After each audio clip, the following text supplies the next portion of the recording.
Ladies and gentlemen, welcome back to the 2019 series of Gifford Lectures. I'm Alison Elliott. I'm an Honorary Fellow in the School of Divinity and I'm a member of the Gifford Lectures Committee. I'm delighted to welcome our distinguished speaker for this evening, Professor Dame Mary Beard, Professor at the University of Cambridge and Fellow of Newnham College, as she continues her series on the theme, The Ancient World and Us, from Fear and Loathing to Enlightenment and Ethics. In her first three lectures, Professor Beard has explored how it is that we can understand people in the ancient world who are both very similar to us, but also quite different in their culture and attitudes. She's looked at the apparent pleasure they took in murderous games, the puzzle of colour, and the politics of sexual violence. This evening, in the fourth of her lectures, she turns her attention to us and them, various forms of exclusion and inclusion in the ancient world. The lecture and the questions this evening are being recorded, and the video will shortly be available on the University's Gifford Lectures web pages. I have now great pleasure in handing over to Professor Mary Beard.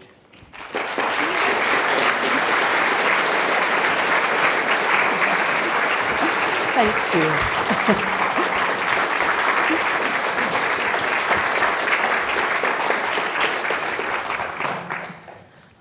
Thanks very much, everybody. I'm really pleased to be back. I want to start this week's lectures with an aspect of the ancient world that we regularly admire, right? We've had three lectures so far on some decidedly questionable topics: gladiators, rape, the modern whitewashing of diversity in the ancient world. And I thought we perhaps needed a change. So I'm going to kick off this time with the gleaming and unsullied case study of classical Athenian democracy. Though I might as well warn you, it's going to emerge a bit more solid than you perhaps hoped. I also have to confess that I've slightly reconfigured the elements in this and the next lecture. So if you've been studying the lecture descriptions, I have to confess that democracy won't be half of my theme tomorrow, though I will be looking, as promised, at tyranny then and empire. I apologise if that ruins it for anybody, but I'm afraid it's a consequence of writing the descriptions of the lectures before you've written the lectures. Okay. Well, it's still called us and them.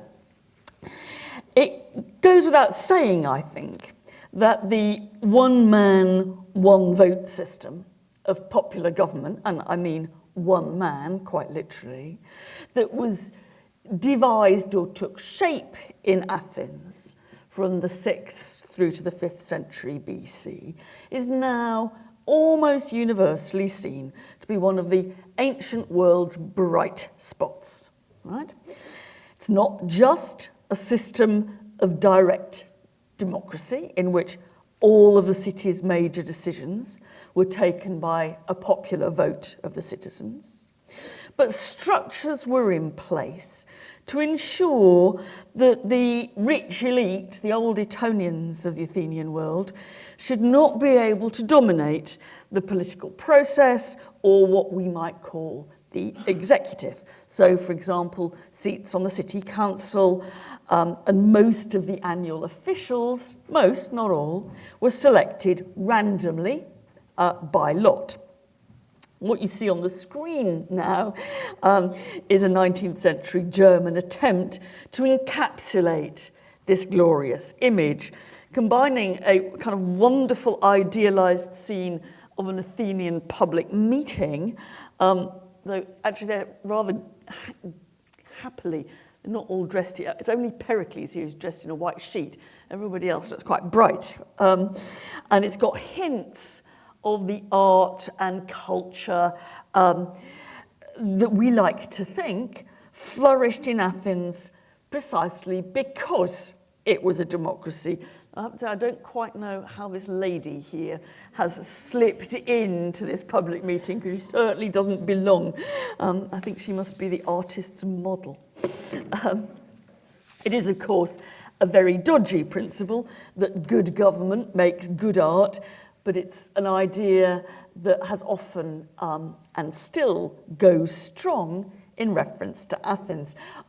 There was, fascinatingly, an exhibition of 5th century BC Greek art in Washington, D.C. in 1992-3 that was built around exactly that point. And as if to underline the fact, there was an introduction in the catalogue of the exhibition written by George Bush I himself. And there are some of his wise words on Athenian democracy and its heritage in the West. I shall be coming back to some of these wise or not so wise words in my last lecture. Now, this admiration of Greek, by which we really mean Athenian democracy, hasn't by any means always been the rule.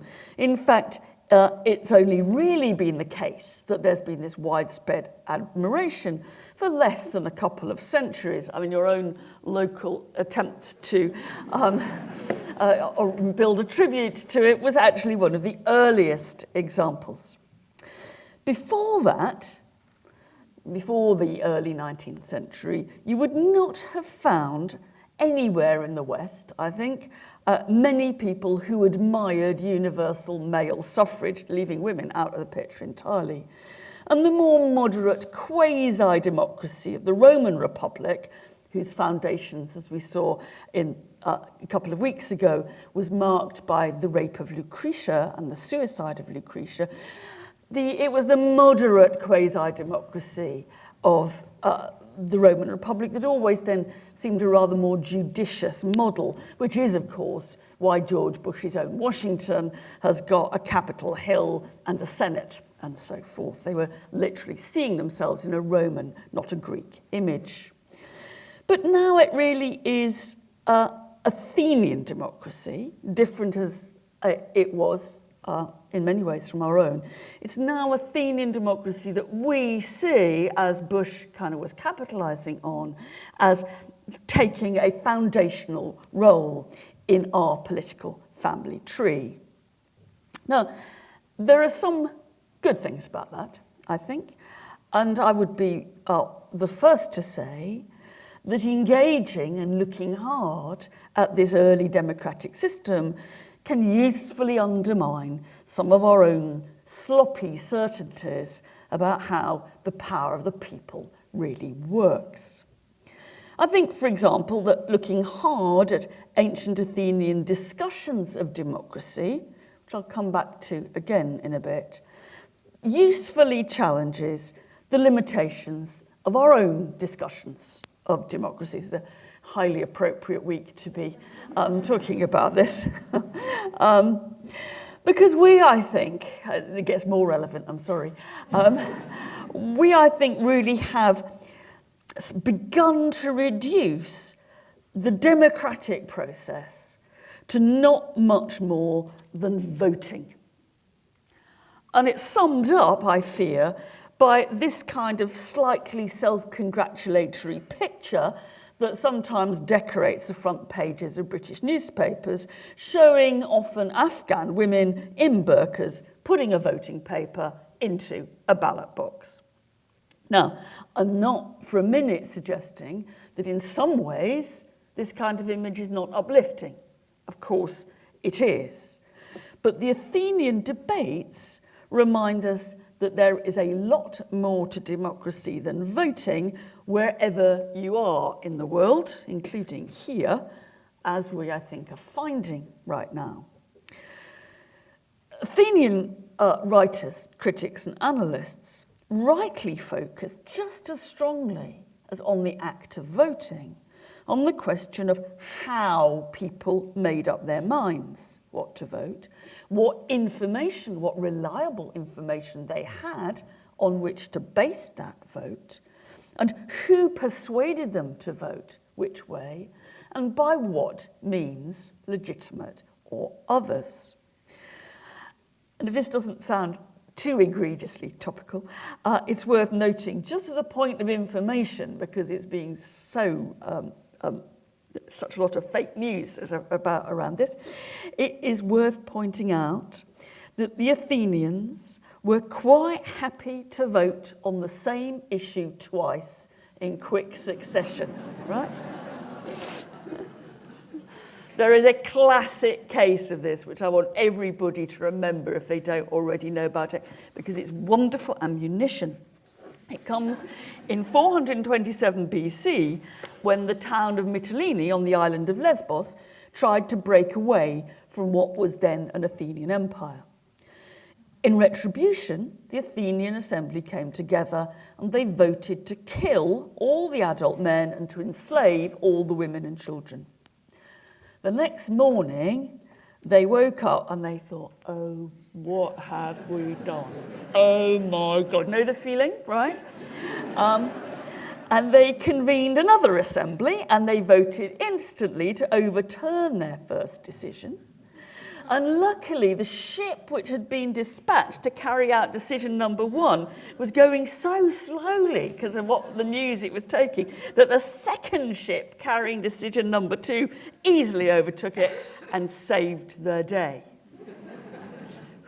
Now, there are reasons, bad and good, for having a second referendum. But the fact that changing your mind is not written into the deep history of democracy is not one of them. Okay, back to the topic. That's the last bit. Couldn't resist. This admiration of Athenian democracy, however, and I'm a victim of that admiration a bit, does come at the cost of a large number of blind spots in a modern discussion and kind of modern sort of popular representations of Athenian democracy. In order to find a nice, ancient, democratic ancestor for ourselves, however remote it is, we have to choose not to see quite a lot about ancient Athens and about ourselves. For a start, the very idea that came out very strongly in the Washington, D.C. exhibition in the 90s, the very idea that classical Athens was the world's first democracy, is one of the worst self-serving misrepresentations that Western civilization has been responsible for. It was the first political system to call itself a democracy, that's for sure. Demokratia is a Greek word, and that's why it was the first demokratia, right? Okay. But there may well have been proto-political systems of a similar kind operating in other parts of the West before the age of Athenian democracy. We simply don't know. But we do know that there were very early egalitarian and participatory political traditions in parts of the East that were effectively democratic from at least the time of the Athenian democracy, even though we don't recognise them or call them as such. I think we should do well to remember that inventing the word democracy, which the Athenians certainly did, is a very different thing from inventing democratic practice, which they almost certainly didn't.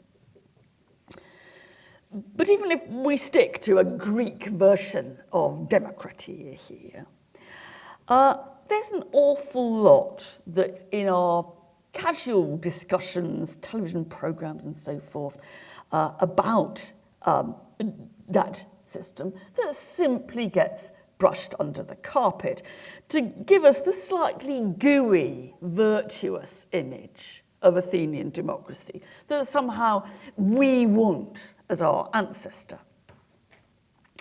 It is not often pointed out, for example, that of the 1,000 or so independent cities in the classical Greek world, only a minority were termed or termed themselves democratic. There's well under 100 that we know of for certain, though probably there were a few more than that.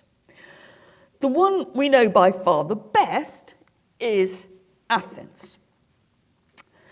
But strikingly, it's worth remembering that even here, almost all the evidence discussing its democracy from the inside in ancient literature comes from well-heeled writers who are virulently or mildly opposed to democracy as a system.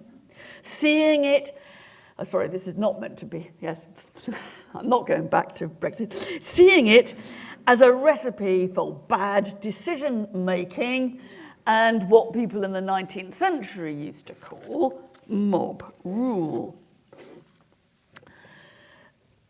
So far as we can see, it wasn't that kind of prized possession of the 5th century Athenians that they all loved. So far as we can see, the idea of democracy in the supposed glory days of 5th century Athens, which is what you've got on screen, was always deeply contested, and it was anything but gooey. There were coups in Athens, attempted counter-coups, there were political assassination, and there was a lively, to put it mildly, oligarchic political opposition who supported the rule of the few, the oligoi, not the people as a whole. And these guys would have been quite happy to betray the city to its great enemies, the Persians, if they could have actually got rid of democracy in the process. So dominant, really, is the opposition to, or the non-support of democracy in the contemporary written record, that we actually have no intellectual manifesto for ancient Athenian democratic politics at all. We have to reconstruct what they thought they were doing by looking at what the opponents said and looking at what the institutions seemed to suggest was the function and the purpose of all this. So we haven't got a very, very hazy bit of ideology, which is quite hard to reach. But also how it all worked in practice is also much more ragged at the edges and a bit less glorious than the sort of rosy tinted image you see here tends to suggest. First of all, the number of Athenian citizens we're dealing with in this democracy is small. Now, I'm sure you can guess that the exact figures are a real academic battleground. But it would not be uncontroversial to say that the total number of male citizens in the mid-5th century BC was in the 30 to 40,000 range, which is about the same number as the students of this university, right? Now, it's easy to have a democracy when you're this size, right? But even then, they were worried, like we are, about low turnouts. And it seems that a combination of various forms of compulsion to attend the voting assemblies, and eventually, this is carrot and stick approach, pay as a reward for doing so. Great. I think pay as a reward for voting is a great idea. That was needed to get, it appears, the average Athenian participating in this active direct democracy on a regular basis. And in terms of social mobility, it was actually very rare for any ordinary bloke, leave aside the women, ever to reach a real position of influence in the city. It was, and we're familiar with this, overwhelmingly rich men from elite families who competed for the few elected offices there still were, rather than those selected by lot. And they looked down their nose at other people who attempted to be the leaders of the community. They looked down their nose at others as if they were interlopers. And the comic dramas of the 5th century are full of snide and appallingly snobbish jokes about the nouveau riche who tried to break into politics. You know, makes the Bullingdon Club look tame if you read Aristophanes. And then, of course, there were the big exclusions. You may be surprised that so far I've only alluded rather gently to the fact that there were no women in this boys' political club, nor, of course, any slaves, of which there were many in Athens.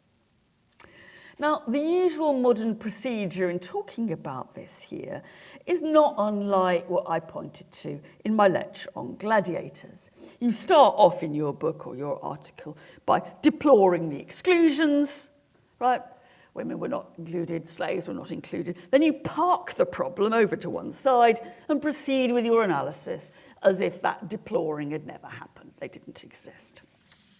Now, it goes against the grain, I have to say, for me to say this, but I think that that's a more understandable procedure for women than slaves, and I will explain why. I should be coming really to focus on slaves as the excluded, after I've just had a quick look at the women. Athenian culture throughout counted women out, as it were.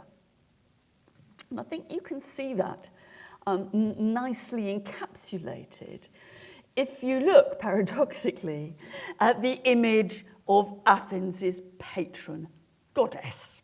Now, I put on the screen here the most stunning, or perhaps the most revolting, reconstruction we have of the great gold and ivory statue of the patron goddess Athena, who once stood in the Parthenon. Happily, it has been destroyed.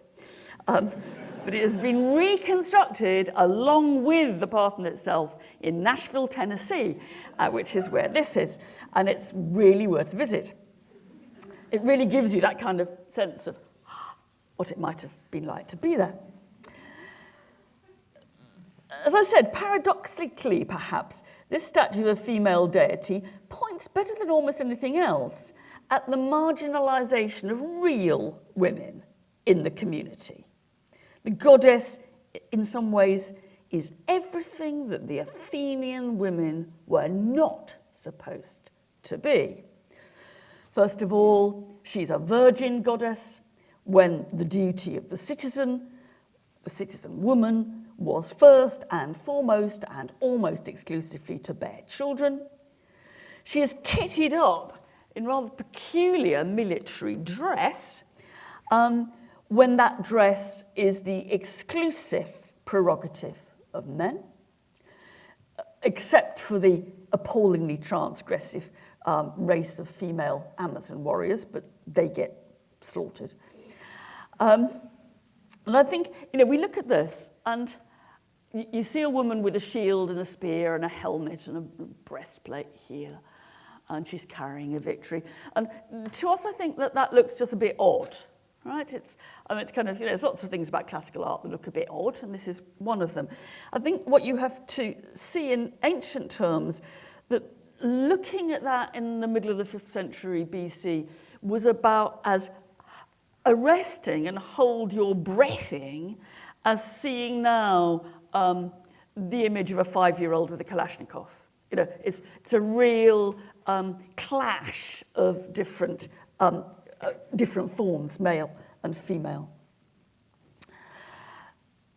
It's also the case, as is represented on the sculpture in the gable of the Parthenon and on lots of ceramics that you see here, that Athena herself was not born from a woman, but she was born directly from the head of her father, Zeus. The obstetric details are clearest here.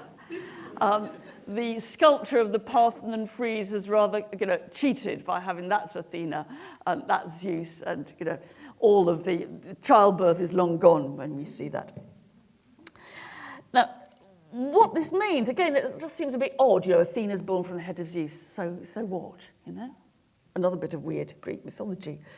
But essentially, what's going on here is everything the city's patron goddess stands for is the kind of wishful fantasy of the misogyny of Athenian men, in which you can imagine a world without women. That women are not necessary for bearing children. She does not actually have. She does not have a mother And they do things. You can not see the female principle. You rely on it, but what your patron goddess tells you is that somehow in the world, the ideal world of myth, things work differently without women. Now, it does seem to me essential that you always have to understand the politics of Athens against that kind of background of cultural masculinity. Never mind the fact women couldn't vote, they weren't part of the citizen body in that kind of way. But I'm not sure, and this is where I feel a bit of a coward, that a constant return to the absence of women in the Athenian polity helps much in getting to grips with the nature of the democracy. Slavery, however, and enslaved people have a completely different and absolutely integral role to play here, not just as a kind of background of discrimination. One uncomfortable fact that we tend to draw a veil over, really, is that Athens, and to some extent I'll be coming onto this, Rome too, in Athens, slavery went ideologically hand in hand, joined at the hip with the democratic polity of the free citizen. There is a characteristic triangulation going on here, as I put it in its crudest form in this diagram, between free citizens, democratic politics, and the enslaved or the excluded other. That's to say, the other side of democracy, the essential other side of democracy, I'm going to claim, is enslavement. I mean enslavement or slavery of a particular type. So far as we can tell, the ancient world was full of a whole mosaic of various forms of non-free or not entirely free statuses going back as far as you can possibly see, the beginning of humanity. People, for example, who'd fallen into debt, become the bondsmen, dependents of their creditors, and so forth. Now, I'm not really talking about that whole range, but I'm talking particularly about the mechanism of chattel slavery, where the enslaved person is the direct property or chattel of their master and could be bought and sold just like any other piece of property.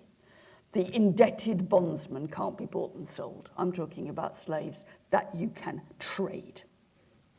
Now, what is absolutely clear is that in Athens, the origins of democracy and the definition of the freedom of the Athenian citizen are part and parcel of the same process as the development of an exclusion and exploitation of slaves and, to some extent, foreigners. It goes back to a revolution in what was admittedly a rather murky part of the early 6th century BC, which did three things crucially simultaneously. It established what appears to have been, or was seen later as, the first democratic institutions of the state. It abolished all forms of debt bondage for free Athenian citizens. So no Athenian citizen could fall into bondage, in that sense, ever again. And at the same time, it defined slavery as the chattel slavery of people who were not Athenian. So it sets up an internal, external definition of freedom and slavery, which go hand in hand and together. An absolute boundary was erected between slaves on the one hand and citizens on the other. And it was a principle of exclusion that lasted and became sharper, actually, in different respects as time went on. And it's a basic rule of thumb, although not a very comfortable one, that the more radically democratic Athens becomes, the more rigidly and exclusively it defines its citizenship. culminating in a decree in 451 BC, which said, in order to be, and this has resonances for us, I think, in order to be a citizen of Athens, you had to have both parents who were Athenian citizens. Previously, it had only been a citizen father. Now, it's often said that Athenian democracy relied in practical terms on slaves, and that it would have been impossible for Athenian men to take the time off to do democracy if they hadn't had slaves to do their work for them. And I'm sure that's true. But I think more to the point is that somewhere deep down there, the whole ideological rationale of Athenian freedom and liberty and democracy was based on a division between free Athenians and enslaved or potentially enslaved outsiders. Now, I don't for a minute want to say that the only driver of mass slavery in Athens or in the Greek world in general was the cause of citizen freedom. I've already said that there were different forms of unfreedom that were endemic, and there were also all other kinds of reasons for enslavement, for example, conquest, that I'll be coming back to partly tomorrow. And it's also the case that slavery flourished in societies that were not democracies in Athens, in the Greek world, in cultures that put a degree of stress on the citizen, but not necessarily the democratic citizen. But the connections, I want to say, between the liberty of the free and its antitype in slavery were absolutely crucial, and they were also in ancient Rome. Now, Rome's political life, as you might call it, was in many ways very, very different from classical Athens, fundamentally because of a difference of size. I said a moment or two ago that in Athens we're dealing with a citizen body, male citizen body, of 30 to 40,000 in the mid-5th century. That's pretty much the high spot of the Athenian population.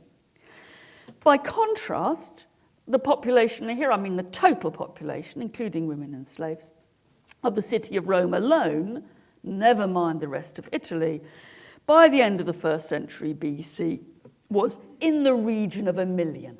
Right? It's the biggest city in the Western world until 19th century London. And in relationship to slavery too, there was some significant contrasts between Athens and Rome. The most significant was that the Romans regularly liberated, freed their slaves, who or their domestic slaves, let's say, don't know about those working in the mines or whatever, who, on being given their freedom, became Roman citizens with more or less full citizen rights. Now, there's no reason to think that that was done out of affection. A bigger motive, it might sometimes have been, but a bigger motive may well have been crudely economic, to get rid of a worker who was now not worth the upkeep. Or to put this, I think, uncomfortably crudely, but this is the kind of uncomfortable crudeness that you have to accept in the institutions of ancient slavery. I think getting rid of a slave, freeing a slave, could be the equivalent of getting rid of an old washing machine that had become too expensive to repair, right? It's probably as instrumental and awkward, I think, as that. But whatever the motives for this freedom, and there were no doubt many, it embedded slavery at the heart of Roman society in a rather more complicated way than in Athens. Because of this influx of freed slaves into the citizen body, it's reckoned that by the mid-2nd century AD, a significant proportion, maybe something between 1/3 and 1/2, of the citizen population of the city had slavery in their ancestry. So there is that very, very big difference, which was noticed in the ancient world itself. And you see here a snapshot of part of that process. You've got a freeborn Roman man here between two of his ex-slaves in a perfectly Roman even if slightly patronising, I think, trio. But there's still something of what I would call the Athenian principle in the Roman case.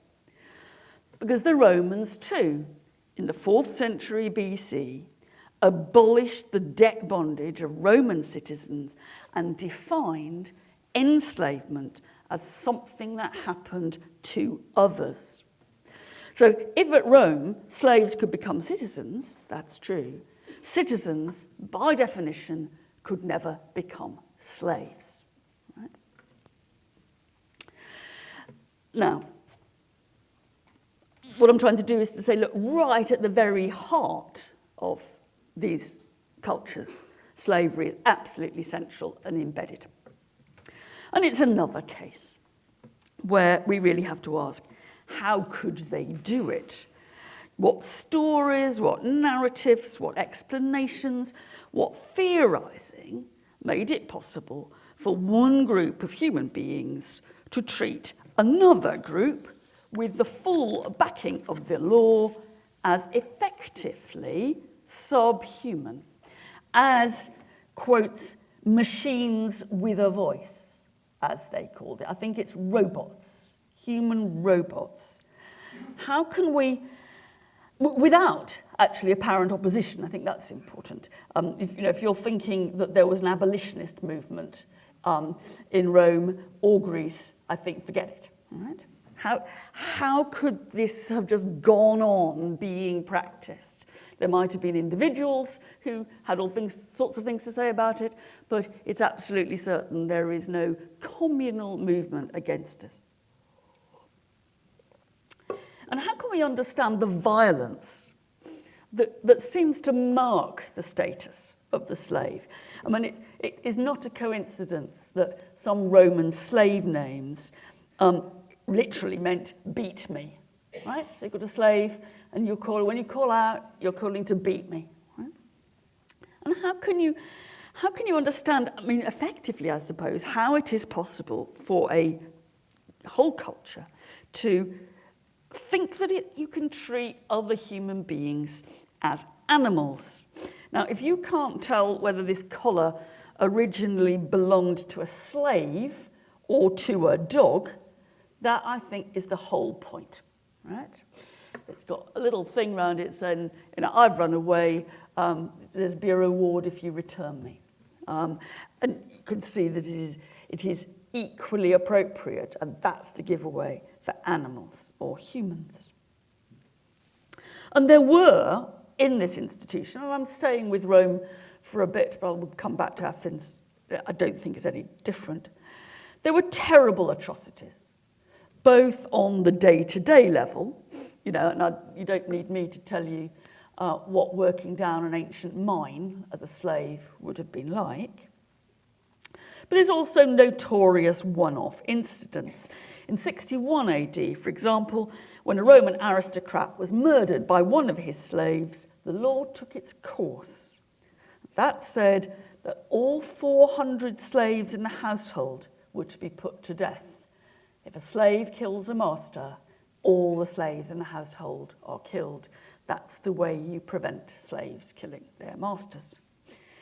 And for me, it's the old gladiator question. Again, how could the average Roman bloke who's perfectly decent and loved his dog, sit there all day in the Colosseum watching that stuff?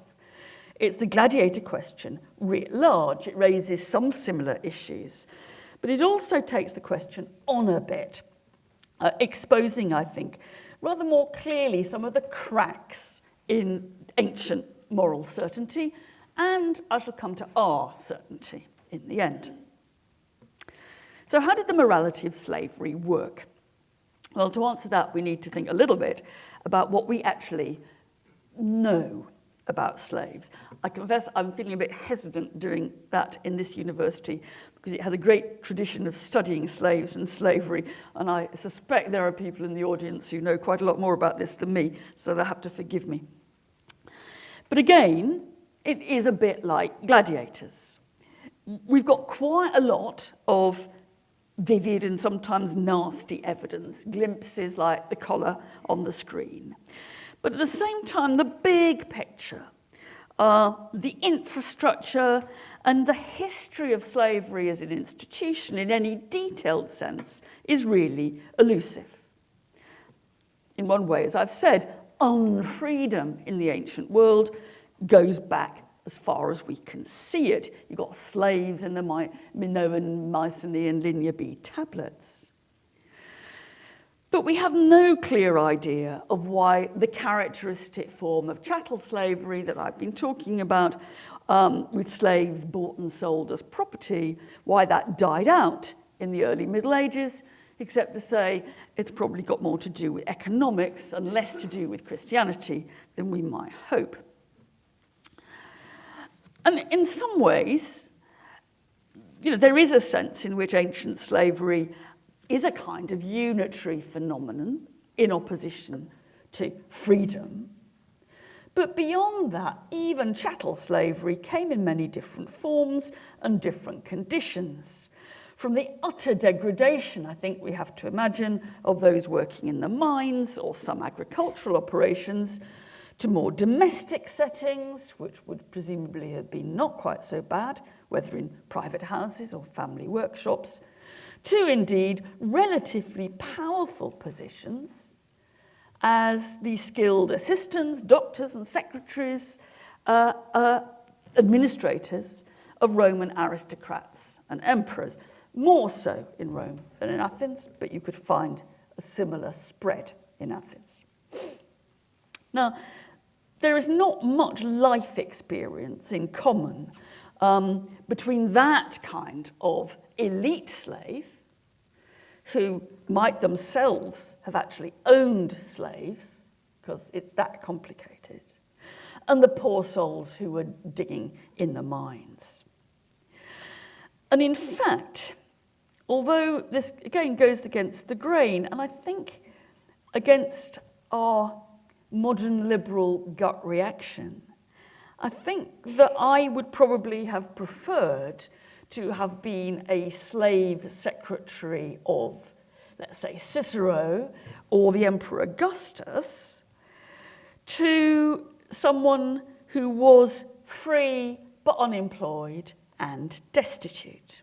Now, ancient writers didn't devote very much attention or concern on the free poor. I think for the very simple reason that the poor were a problem who neatly solved themselves. They died, right?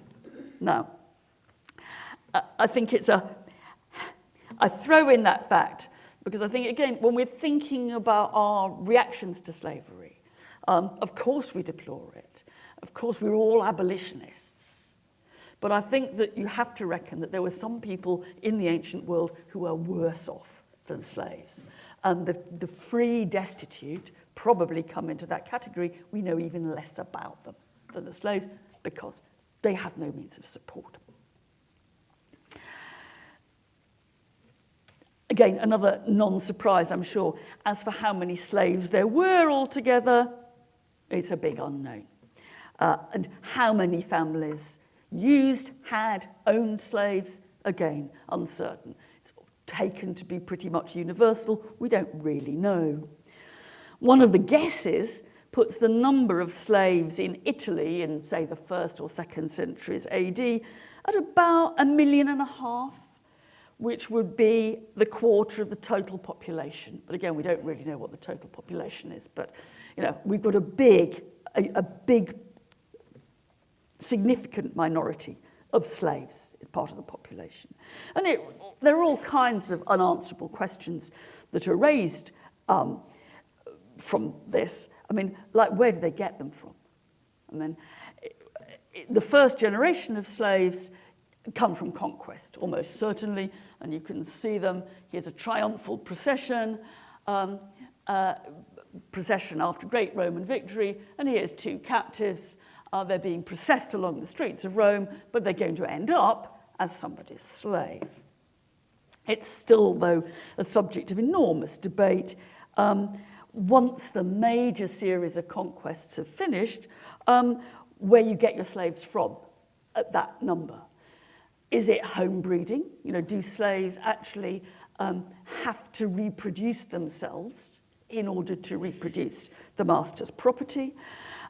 Some may have come from those abandoned babies I mentioned in an earlier lecture, and there are some slaves who have names which say not beat me, but picked up on the rubbish heap, which presumably suggests that was their origin. It's hard not to imagine that there were not as nasty people traffickers operating certainly on the margins of the Roman Empire in the ancient world as there are nasty people traffickers now. But we really don't know. But more than anything, what frustrates the study of slavery, and this goes also for women, of course, is that we have hardly any voice from the slaves themselves. And that makes it very unlike the study of slavery in the American South, where there is considerable slave testimony. There are a handful of surviving authors who are sometimes imagined on a little bit of evidence to have been slaves. Perhaps the Roman writer of fables, Phaedrus, perhaps the Roman comic dramatist Terence, or perhaps not. But for the most part, we're always one removed from the voice of the slave, as with the Roman poet Horace, who was the son of an ex-slave, or we're always finding ourselves on the other end of the conversation, as with this gold bracelet found near Pompeii. It is actually a rather lovely thing, and it is inscribed in Latin with words to the effect of, "This is a present from master to his slave girl." Now, I cannot tell you the soppiness that this brings out in historians who talk about it, right? They say, oh, look, how sweet.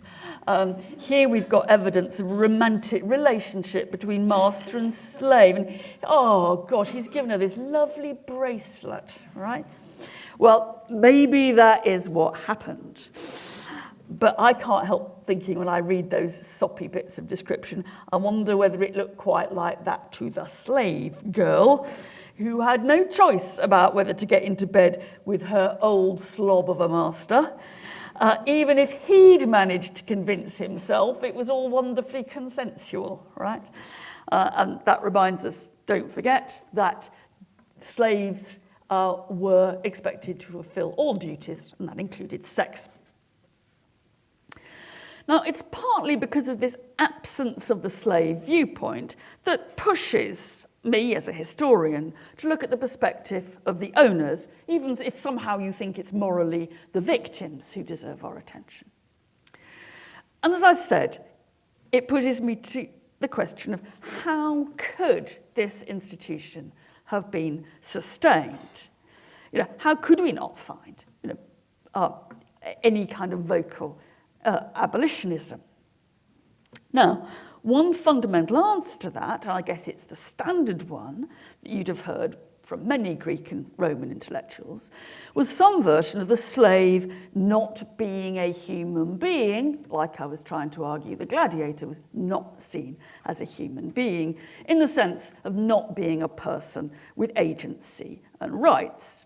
I already mentioned one version of that when I referred to one Roman writer seeing slaves as machines with a voice, or in our terms, as I said, robots.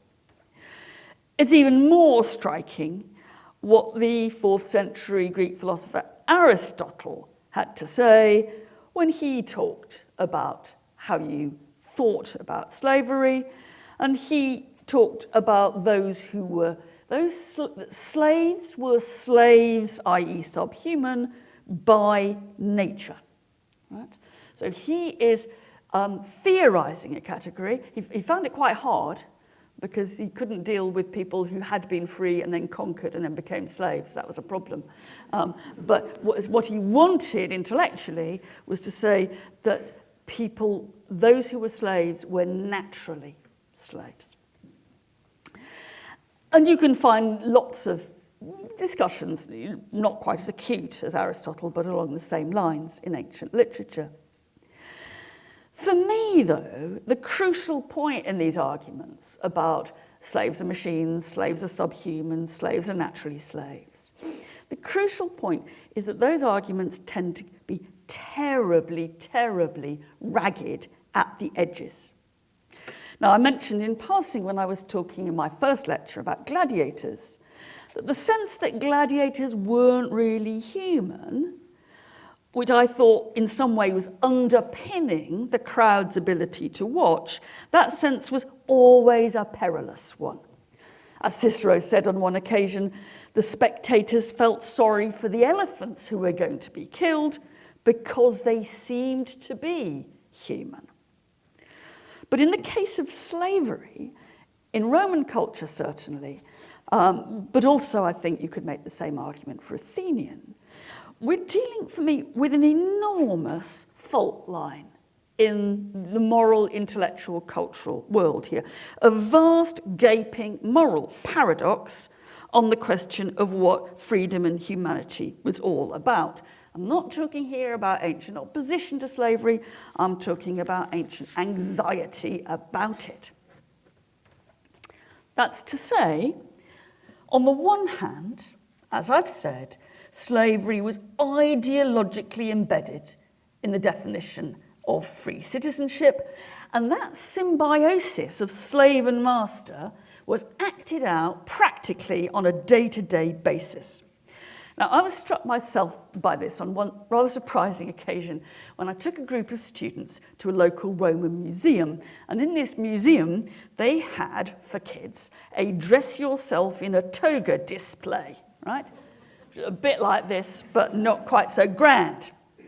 Now, these students were on a day out that was meant to be intellectual, but they all went and damn well rushed to this and started putting the toga on, which I rather disapproved, until I realised that we had all learnt one very important lesson from this dressing up box, and that is, it is absolutely impossible to put a toga on without help. Togas mean slaves, right? Slightly less playfully, that was, the students never forgot it. Slightly less playfully, it was soon after that incident with the toga that I noticed a particular cruelty of the Emperor Domitian at the end of the 1st century AD that I hadn't noticed before. Domitian was hosting a dinner party specifically in order to humiliate his guests. And one of those humiliations was that at the end of the dinner, he swapped their slaves round and he sent them home with somebody else's. Now, why was that so terrifying? Why was that so, part of this whole kind of cruelty of the emperor? I can only understand it in the sense that the civic, citizenly, and personal identity of the freeborn man was forged in his relationship to the enslaved, dehumanized machine with a voice. They kind of go together. Yet on the other hand, what is just as important as those assertions of the symbiosis of slavery and freedom is that it seems to me, and there's evidence for it, that it was impossible to sustain that image of the robot in the everyday life at Rome. Slaves were not like gladiators. They were not on the other side of the representational wall of the Colosseum. They were not a spectacle of dehumanized otherness. They shared your bed, they read to you, they talked as they helped you put on your toga. They were, in some senses, as self-evidently human as you or I. And often, for whatever reason, when they were freed at Rome, they crossed the boundary that kept apart the person from the robot. Interestingly, those 400 slaves that were executed in punishment for just one of their number having murdered their master, we're told, when we're told about that the ordinary people, when they learned of the planned punishment in Rome, they rioted in solidarity with the slaves. So you're getting these glimpses of a kind of shared humanity, like Cicero talking about his elephants. And I think it's in response to these huge paradoxes, the question of the slave as human and not human, as us and other, that Roman discourse and literature is full of attempts to repackage slave status, to debate and re-debate the hierarchies between slave and free, and to cloak the whole institution in a big layer of false consciousness. Now, some of this consists in the kind of banalisation we saw with gladiators, or infantilization. Now, those of you who were here a couple of weeks ago may remember these horrible little cupids who are actually gladiators. You can see their wings here, domesticating gladiatorial combat.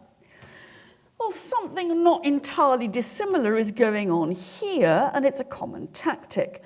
The slaves are represented as smaller. This is a dinner party. Here's the guests. The slaves are all little, even the one who is propping up the guy who's puking up here, right? As if the hierarchy of adult to child has been used to translate the hierarchy of free to slave.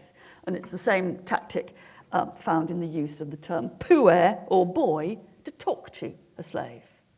Or, to go back to my French lessons at school, we were taught to address French waiters as garçons. I think if you did that, you get into real trouble, but that's how we learned to do it. It's about hierarchy seen in terms of youth and age. But even more strikingly, I think, is the rich literary tradition that faces or reverses or questions the relationship between slave and master, and in individual instances, its morality. It's hard not to suspect that one of the commonest themes in both Greek and Roman comedy, that is, the clever slave who repeatedly outwits the dim master, is some kind of attempt to obscure the real relations of vicious power that are at stake. But just as important are a whole series of anecdotes that focus on the moral, even if not legal, illegitimacy of the master's physical power over the slave, and in a sense the moral triumph of the slave. The snappiest of these is a story told about the Emperor Hadrian, who is once said to have got into a terrible temper and stabbed a slave in the eye with his pen. He soon did nothing, oh my God, what have I done moment. He felt terrible. And he said to the slave he could choose any gift he wanted. The slave didn't reply. Hadrian pushed him and said, come on, any gift you want. The slave finally just said, I just want my eye back, please. Got him in one. Now, I don't for a minute want to let masters off the hook or be seeming to mitigate the whole institution of slavery. As I said, one of the limitations that we have on our understanding of this is that we have almost zero evidence from the slave side. What I'm wanting to stress is that this black spot, and it is a black spot, of institutionalized exploitation, is both absolutely embedded in the culture of the ancient world, so that you could not think Greek or Roman politics without it, and at the same time, it was almost impossible for the ancients to handle. They lived with it, but they failed to make sense of it. Their explanations are always inadequate. What it does, if you're alert to them, is it exposes their own doubts and anxieties. But to finish, I want to say, so what about us? How do we get in here? Well, I think slavery once again brings out the sanctimonious self-righteousness in us all over again. It's the question, would we do that now? Oh, of course we wouldn't. Hey, come on, think again. Do we have slaves? Yes, we do. And even though slave rebellion was actually strikingly rare and interestingly and sometimes puzzlingly rare in antiquity, we still thrill to, the most famous rebel of them all, I am Spartacus, etc., as if it was incumbent on us to side with the rebels, to make ourselves feel better. We're on Spartacus's side. And there's a little bit of that. But more fundamentally, we tend to turn a blind eye to the centrality of this form of human exploitation in ancient politics. There's a collusion to worship at the wellsprings of Athenian democracy without noticing that slavery was one of its crucial components, without seeing that ancient liberty was built on ancient slavery. Instead, we tend to think of it as a kind of an unfortunate epiphenomenon, and it's worked on by people who are specialists in ancient slavery when it ought to be central. And somehow I think we're used to looking at the ancient world, most of us, without facing it. And how do we do that? Well, we repeatedly domesticate it. Now, I don't mean always to be picking on the Cambridge Latin course, but the treatment of Grumio, the slave cook, the sometimes good-humoured, sometimes grumpy household retainer, is a good example. Here you see him in his kitchen, and here on the right with one of his mates. Now, the Latin phrase underneath, "the slaves were happy," has recently caused some raised eyebrows. Now, I have to say, I think it would be equally misleading to say that the slaves were always miserable. It being a kind of amazing capacity of the human spirit to be happy in the most unlikely circumstances. And I'm sure that slaves were not always misery. There is, however, a sense that to give our young Latin learners this version of slavery, which is what the Cambridge Latin course does, not the beaten verses of slavery, or the version or the minds, is to give them only one small bit of the story. Grumio, I don't know if anybody watches ITV2's Plebs series.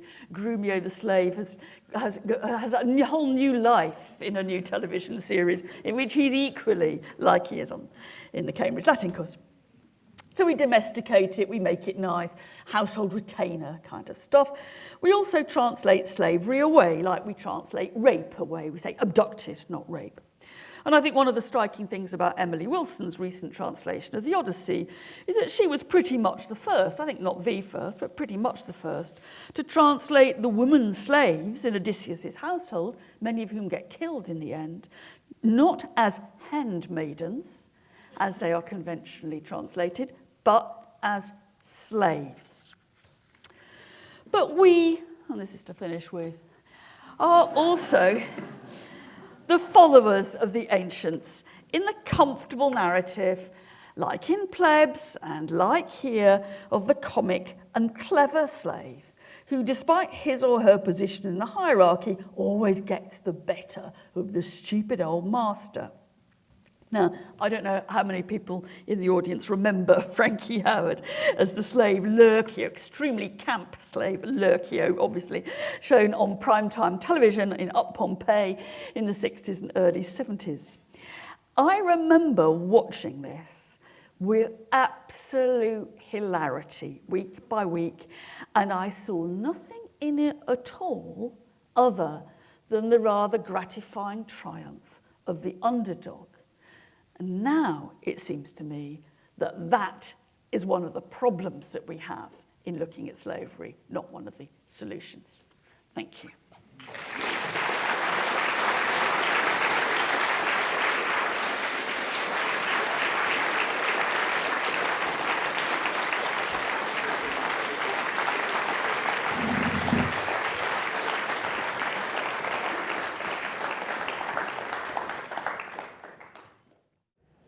Okay, now we have time for some questions.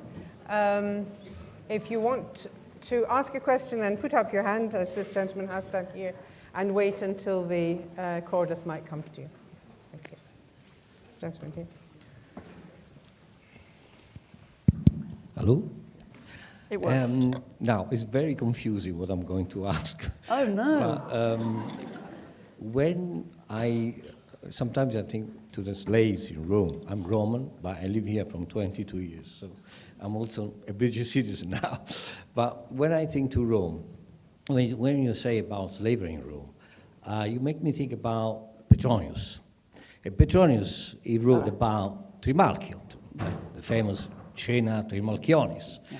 So Trimalchio was probably a Syrian slave that he became a freedman. So in the Satyricon of Petronius, I think we are talking about 120 Anno Domini. He became so extremely rich that I think he's probably, a person that becoming so rich, he was so able to invite everyone at his dinner. And it was quite probably, maybe he was teasing, Petroni was teasing this person for his dreadful bad taste.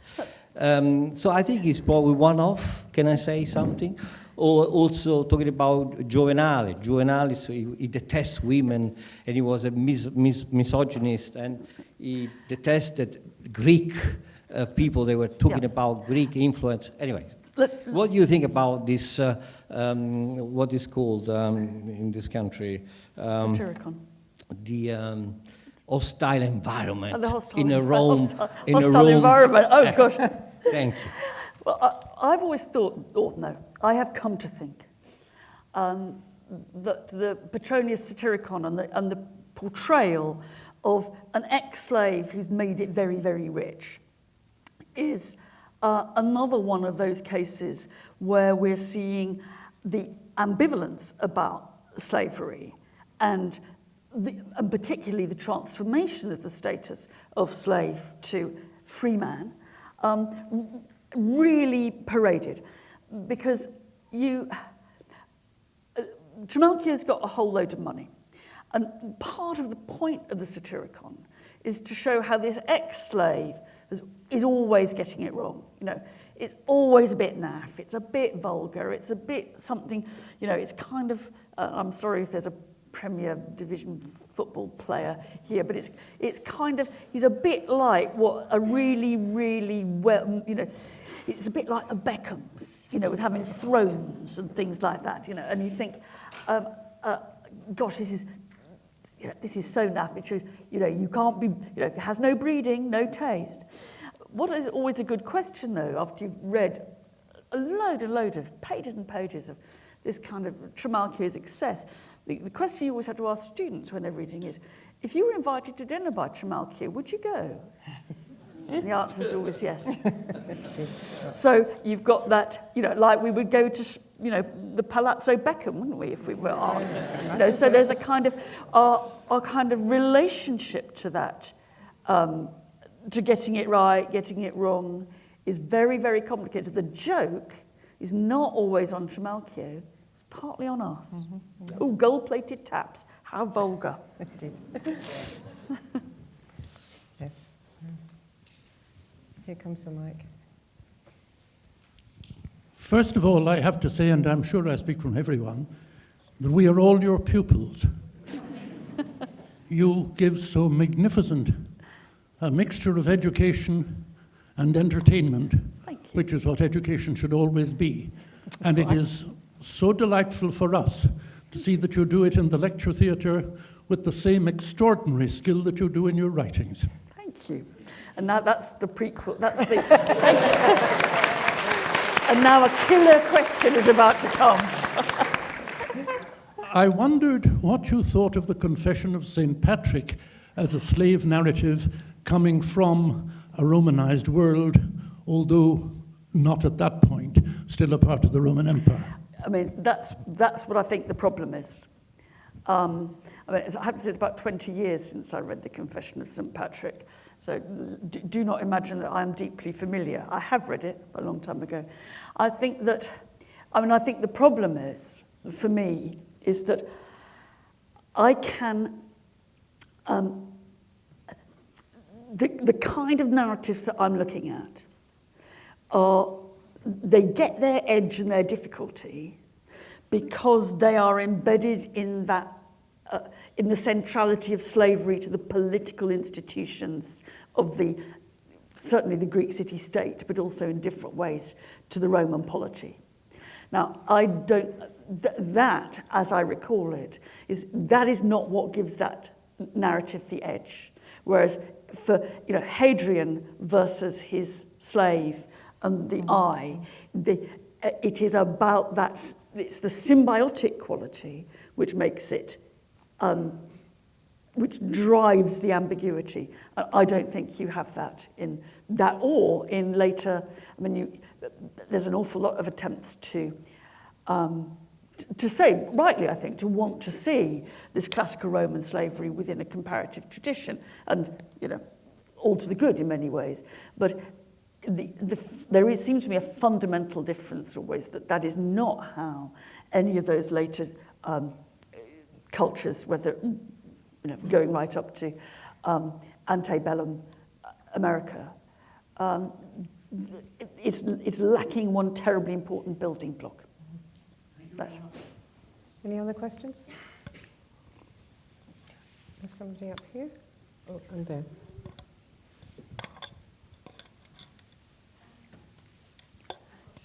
You want one of those balls?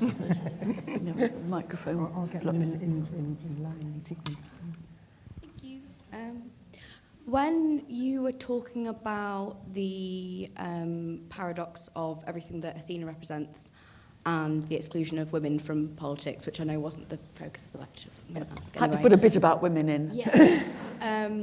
I was wondering how the Athenians could reconcile the later necessity of an Athenian mother, but the exclusion of Athenian women. It's really interesting, and I start that from the, I'm talking about my own mum now. You go up to the Acropolis and you say, and she says, not only knowing a little bit about what you've told her about Athens, she said, but you said that it was all terribly misogynistic, and yet they've got their patron goddess is a woman, right? That doesn't add up to me. And it's a good point. And so I think I would just read it absolutely literally. I think what that statue is saying, and what the stories that are told and retold about Athena are telling you, is that if the world was perfect, we wouldn't have women. And there's quite a lot of cultures and myths which make that leap. And so I think that what it does, given that we know that actually the job of the woman was having the babies and breeding all this stuff, I think what it does is repeatedly tells women that that they are not just second best in that they haven't got voting rights or whatever, that in a perfect world they wouldn't exist. It's a kind of way of saying if things were better, we'd do without you. And when you look at that statue, if you're a woman, you don't think, well, it's nice to know that the men folk come and they worship the woman. No, you just think, that is so shocking, it's not me. And if I read it right, it's saying it's not you, and actually it's showing that things would be better if you weren't here. And there's plenty in, both Greek and other mythologies which make that point. The Athenians are just extremely vulgar in displaying it. Do go to Nashville, it's amazing. Thank you. Someone right up at the back there.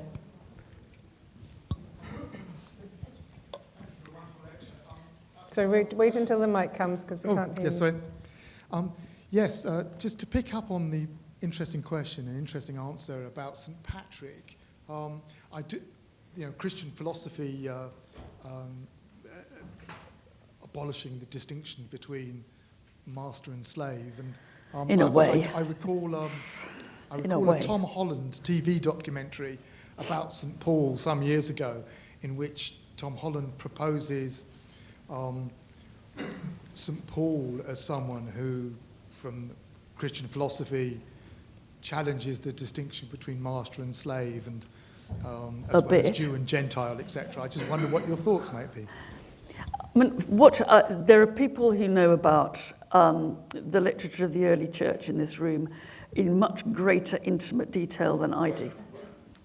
But what I would say, insofar as I've thought about that, which I obviously have a bit, because you do have to think, from where does this institution get challenged? I mean, what's absolutely clear is that, and I didn't talk about this, but because we didn't have time, but another section that I would have liked to put in is that slavery, first I'll talk about pagan, but then in pagan writing, slavery is absolutely embedded as an image, as a metaphor, in Roman literature and Greek literature across the board. Right? You can't think about yourself. This is real, I suppose, kind of ancient intersectionality. You can't think about yourself in the world without thinking about slavery as one of the ways of seeing the relationship between you and anybody else. So the obvious example of that would be in Latin love poetry, when what is the relationship of the man to his desired woman? It's servitium, it's slavery. Right? Now, how does Pliny address the Emperor Trajan when he's writing to him? Domine, right, which is the word for master. Now, Pliny would be absolutely horrified at the idea that he was putting himself in the position of a slave, but that kind of the definition of that hierarchy is absolutely embedded in how you talk about your relationship with anybody else, higher, lower, etc. And it seems to me that although it's sometimes in a different modality, that really Christianity inherits that rather than overturns it. Mm-hmm. Now, if you go to the question of why does ancient slavery end, most of the people, and I'm happy to hear from the experts, most of the people that I've read about that, by the time we're getting into the early Middle Ages, see it as economic, not moral. And Christianity, it seems to me, is using in the up to Augustine, is using and sometimes subverting, but it's using the building blocks for talking about status, hierarchy, wealth, etc., that will be deeply recognizable, though sometimes twisted from any pagan discourse, whether that's children or it does actually start to have a debate about poverty in a way which pagan literature doesn't, but also slavery, that it's using the terms. But as I say, I'm not. That is what I think. Any comment on that? Let's hear from the experts. Come on. Never talk about slavery with a load of theologians. Any further questions? I guess we have a drink. Well, I think we have to say thank you very much indeed, Professor Beard.